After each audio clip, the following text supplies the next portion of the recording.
Assalamualaikum warahmatullahi wabarakatuh. Al-ikhwah yang dimuliakan Allah Subhanahu wa taala, pada kesempatan yang mulia ini saya ingin mengajak kepada kita semua merenungkan pentingnya menjauhi perbuatan zalim dan menghormati hak-hak sesama. Dalam perjalanan hidup ini kita sering dihadapkan pada suatu pilihan antara berbuat baik ataupun berbuat buruk.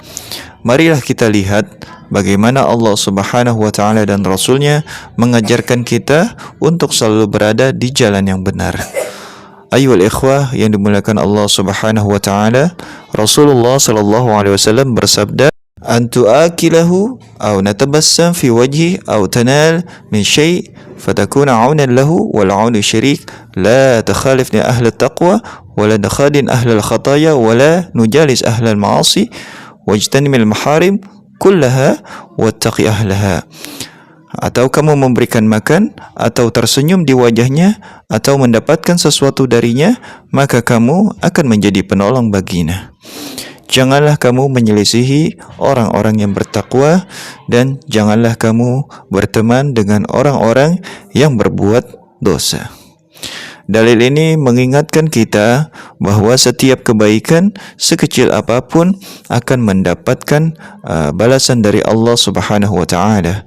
Kita harus berusaha menjadi penolong bagi sesama, bukan menjadi pihak yang menzalimi mereka. Ayo ikhwah yang dimuliakan Allah Subhanahu wa taala, kita juga dapat melihat pengajaran dari Sa'id bin Abdul Aziz. Man ahsana falyarju thawab wa man asa'a fala yastankiril jaza. Siapa yang berbuat baik, hendaklah ia berharap pahala, dan siapa yang berbuat buruk, janganlah ia merasa aneh dengan balasannya. Di sini kita diingatkan bahwa setiap tindakan kita memiliki konsekuensi. Jika kita berbuat baik, kita akan mendapatkan pahala. Tetapi jika kita berbuat zalim, kita tidak boleh merasa heran jika mendapatkan balasan yang setimpal dari perbuatan zalim tersebut. Ayo ikhwah yang dimuliakan Allah, ada kisah Ali bin Al-Fudail. Suatu ketika ia menangis dan ditanya, apa yang membuatmu menangis? Ia menjawab, abki ala man zalamani idza waqafa ghadan baina yadayillahi ta'ala wa lam takun lahu hujjah.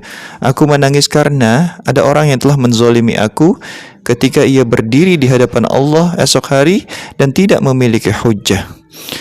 Ayolah ikhwah, kisah ini mengingatkan kita betapa beratnya pertanggungjawaban di akhirat bagi mereka yang berbuat zalim. Setiap tindakan zalim akan mengikut sertakan kita di dalam kerugian yang sangat besar di dunia dan juga di akhirat. Ayolah ikhwah yang dimuliakan Allah Subhanahu wa taala, Abdul Walid Al-Baji menasihati anak-anaknya dengan sangat bijak. Iyyakum wal-zulma fa inna zulma dhulumatun yaumal qiyamah waz-zalim madhmumul khalaiq. Hati-hatilah kalian dari perbuatan zalim, karena kezaliman adalah kegelapan pada hari kiamat, dan orang yang zalim adalah terlaknat oleh makhluk. Ayo ikhwah, peringatan ini haruslah kita resapi, karena betapa besarnya akibat daripada perbuatan zalim yang tidak hanya akan membebani pelakunya, tetapi juga akan berpengaruh kepada masyarakat sekitar kita. Oleh karena itu, kita harus menjaga diri kita agar jangan sampai kita menjadi pelaku kezaliman. Ayo ikhwah, ungkapan salah satu ulama yang mengatakan, la tatlimanna du'afa fatakun min syiraril aqwiya. Janganlah kalian menzalimi orang yang lemah, karena bisa jadi kalian akan menjadi orang lemah di tengah orang-orang yang kuat. Ini menjadi pengingat bagi kita bahwa setiap orang terlepas dari status sosialnya berhak mendapatkan perlakuan yang adil dan juga baik. Kita tidak boleh menindas orang-orang yang lemah hanya karena kita memiliki kekuatan ataupun kekuasaan. Ada sebuah contoh dari kasus kezaliman ini.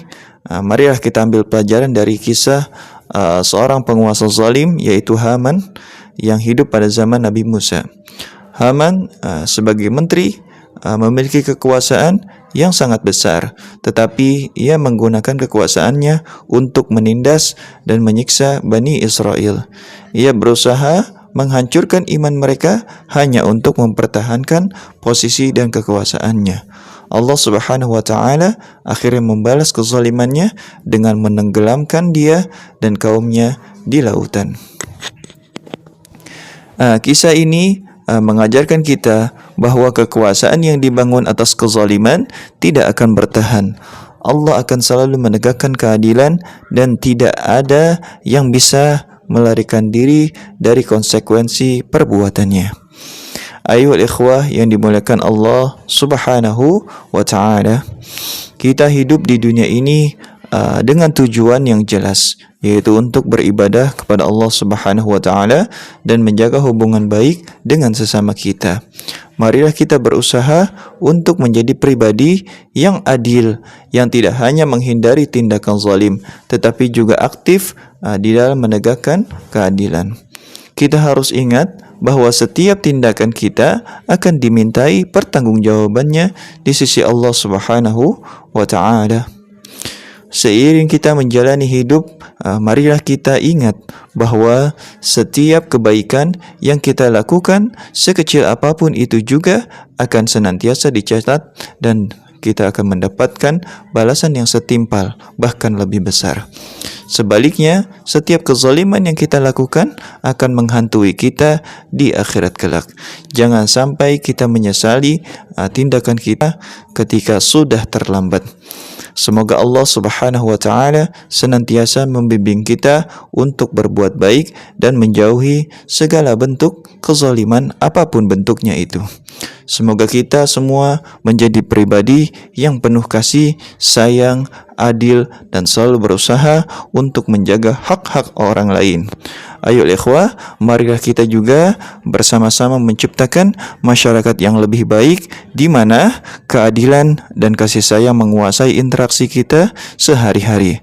Akhir kata, mari kita berdoa agar Allah menghindari kita dari perbuatan zalim dan menjadikan kita sebagai hamba-Nya Allah yang selalu berbuat baik. Amin ya rabbal alamin. Hadanallahu wa iyyakum ajma'in. Wassalamualaikum warahmatullahi wabarakatuh.